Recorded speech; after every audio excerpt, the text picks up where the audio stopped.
You're never gonna see it if I throw it up. Yeah, I am. You usually back up. All right. Beavis and Butthead, that's heavy.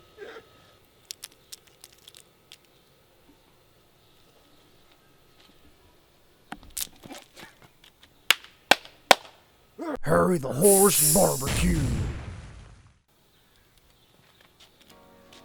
I love ice cream. Welcome to Harry the Horse Barbecue, guys, and today is a special day because we have a new family member that is joining the Harry the Horse Barbecue family, and we have named her Irma, and she is right over here.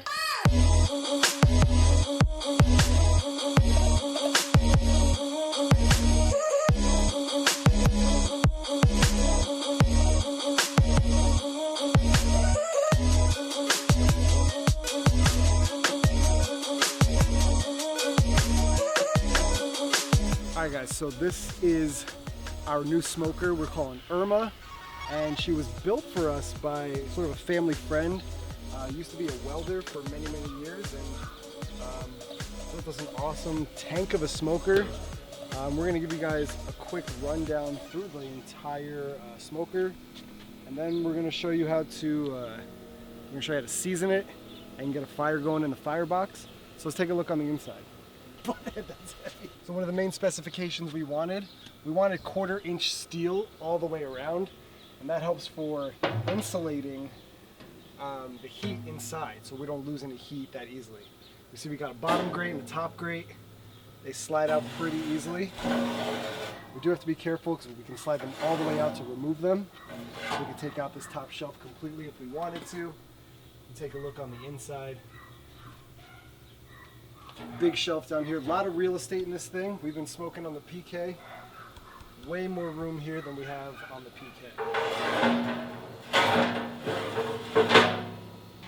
So you can see 1/4-inch thick steel all the way around. We have a bit of an echo. Down here, we have a grease drain, and we'll show you the outside of that. Right down here, just turn the lever. We want it to flow out or not. So we took you guys through the inside of the chamber. We got 2 racks, one upper, one lower, 1/4-inch thick steel in the chamber itself. You'll notice when you look at the entire smoker, we have the smokestack and the firebox on the same side. This is what they call a reverse flow smoker. So what happens is in the firebox, the heat will come up through the bottom of the cook chamber. It's going to come up around, hit this side, flow back over and out the smokestack. This is sort of optimal for smaller cooking, for smaller cookers, just so you get the maximum amount of airflow throughout. But we'll take you through the firebox now. Very huge firebox. We have a vent on one side to let some air through here, and then we have the firebox door on this side. Just kind of lift the latch. The door swings out. This is where we'll build the fire. It's pretty big for its size, so we can hold pretty big splits of wood. The splits that we cut are perfect size for it, so we're all set there. And at the top of the smokestack, we have our damper. Swings in and out, and you'll see these really cool rivets that are placed on here. These are actually from the Newburgh Beacon Bridge from when they built it. So it's a pretty cool historical sort of memento that our friend sort of welded onto our cooker here. Last but not least, we have our Tell-True thermometer. Tell-True is a great brand of thermometer, super accurate. They are calibrated to be pretty precise.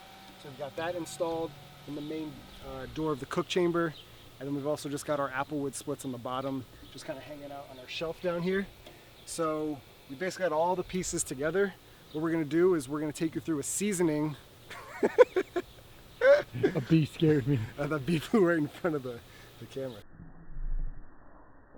I love ice cream. We're going to take you through a seasoning of the smoker. So what we're going to do, and we'll take you through each step. On the inside, we're going to take canola oil. We're going to spray all the surfaces down inside the main cooking chamber and inside the firebox, and then we'll get a fire lit so that we can kind of season up the metal on the inside, and we'll also get to know how this smoker is running and how it holds the heat, how we can maybe keep it steady at a certain temperature if we want to, things like that. So we're going to take you through the seasoning process coming up right now. All right, so we're gonna take some canola oil and we're just gonna spray the entire inside of the chamber. We took the grates out. We'll do those last and then we'll shove those back in once everything else is all greased up. So here we go.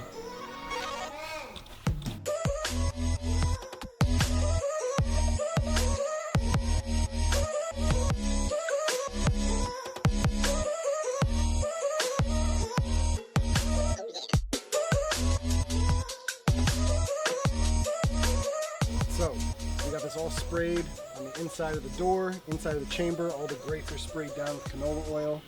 The firebox is sprayed down. So what we're going to do is we're going to use just some old wood chips to start a fire. Okay, we're going to use these to kind of get our fire going. We're going to place some logs around it. We'll show you how we stack it up, and then we're going to get a fire going to sort of burn this oil in and get the whole smoker seasoned up. Let's get to it.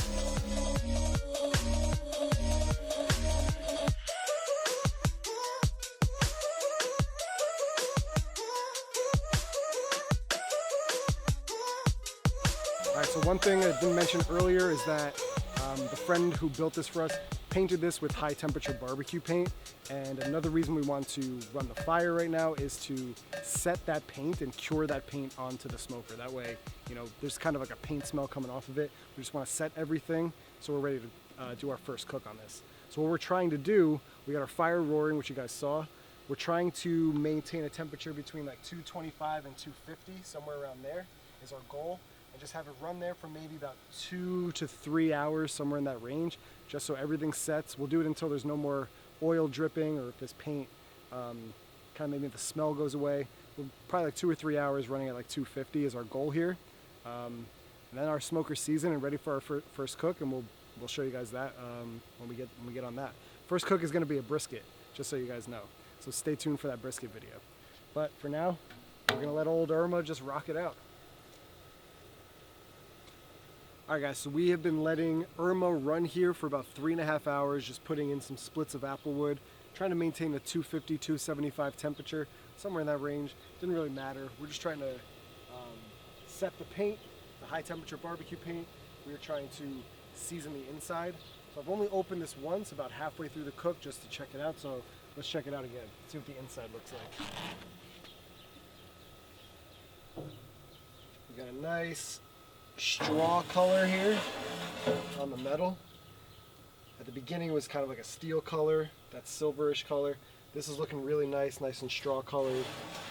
Rack sliding nice in and out. They were sticking a little bit before. We still have some oil kind of set. You can see the sheen on here from the canola oil we sprayed on there. Now this rack was actually sticking halfway through the cook. It's sliding out really nice now. You can see the straw color there. So I think overall, it's looking pretty good on the inside. I don't know if we could really see much of the inside, but it looks pretty seasoned, pretty well oiled. And all we're doing now, we're just letting the fire die down. So about 3.5 hours in, just gonna let it die down, and we'll be running this tomorrow for a brisket. So that's pretty much how you season your smoker, guys. Just get a nice coating of oil on the inside. Just run your fire running maybe about 250, 275, and just let it go for a few hours. Just making sure maybe halfway through that you're getting the color you want, that straw color on the metal, and that's about it. Now this thing's ready for a cook. It doesn't smell like paint anymore. That scent is gone. All we're really smelling is that good, clean smoke scent that you get from burning real wood fire. So we're gonna close this up. We're gonna put her to bed. Good night, Irma. And that's it. We'll see you guys tomorrow for a brisket.